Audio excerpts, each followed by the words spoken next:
Hello, it's Peter Carney here from Digital Catapult. In this short video I'm going to explain how to install the MikroTik router into battery box for the solar power gateways. So you might be wanting to do this if you need 4G coverage on site. So the Kerlink gateways that we've been using have only got up to 3G capability. If you want to put 4G in there, then you'll need to use this external MikroTik router, which we'll supply to you. So I'm going to explain how you can install it in the battery box, and then also go into a bit of detail just in case you need to debug the actual router itself. So when they're supplied, the SIM card is pre-configured and it's got some credit on it. It should just come up straight away. It uses the Vodafone Network 4G network. This is the MikroTik router. The idea is to take the top off the battery box and put that inside. There are two wires that come out of the MikroTik router. The first one is the 12 volt power supply. So these wires want to be attached to the terminals of the car battery directly. You should find on the car battery there's a screw that comes out of the top of the terminal. You undo the screw. There's already a number of wires attached to that, but if you add this one as well, then tighten it up again. The blue wire is of course negative, and the red one is positive.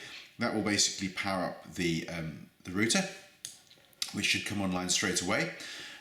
Then this assembly is for the to connect to the router over the Ethernet cable. The router is already configured to pick up Ethernet as a priority over its own internal 3G if possible. So if it sees the router attached, it will attempt to connect over essentially the Ethernet, which this is providing. This is a waterproof RJ45 connector. So you will find coming out of the gateway there'll be a standard Ethernet cable, which will be a different color, but it will look a bit like this. Depending on how it's been stored, you might need to sort of clean it up if there's mud on it or whatever, but basically there should be an RJ45 connector there, which I think we taped up in originally. If you could make that accessible, so you've got that.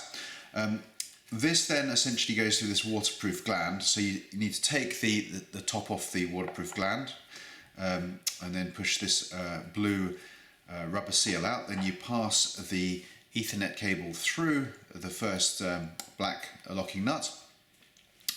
This washer's split, so you can basically open it, you pop the wire through, and then you want to pass that through this part. The idea then is to plug the RJ45 plug into the socket that you will find. So you plug that in there. Then you tighten up this part. Doesn't need to be over tight, just to gently nip up the O-ring to seal that up. Okay. Then you want to pass that blue rubber seal into there and just poke it in the top there so you can see, and then tighten up the locking nut, which will then squeeze the seal in place. And that's basically it. So that's pretty robust and waterproof connector. Then as I said, if you power up the router first, then power up the gateway, you should find that everything comes online and we can check for you.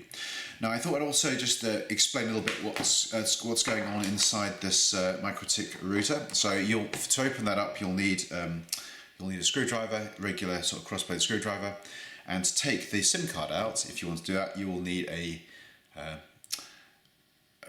pin, a safety pin. So what you need to do is to open up the router, you want to just basically undo this screw here, and this cover slides off. Inside you will see that's the Ethernet connection, then that's the DC power connection, and in here you have a SIM card, if you like. Taking the SIM card out is a little bit fiddly, so I'm just going to zoom in a little bit so you can see a bit better what I'm doing. A little better. So let me turn that around so you can see. So what you need to do is you need to push down this plastic piece here, and then gently pry out the SIM card with the needle. So I'm just going to do that as best I can so you can see it. So I'm going to push down the tab, and then I'm just gently working the SIM card out. There we are. So it's not too difficult. I think once you've done it once, you'll have no problems at all. So that's a standard Vodafone SIM card. And again, if you need to put it back in, the gold plated contacts face upwards. There's a diagram here which explains which direction it should go in. It needs to have the little corner which is cut off, pointing in towards the middle bottom of the router. So you just gently push that in and it should click in place. Okay. If the router's online, you'll see some lights lighting up in here. It's not at the moment because it's not plugged in, but that should all work for you, and I wish you good luck and success.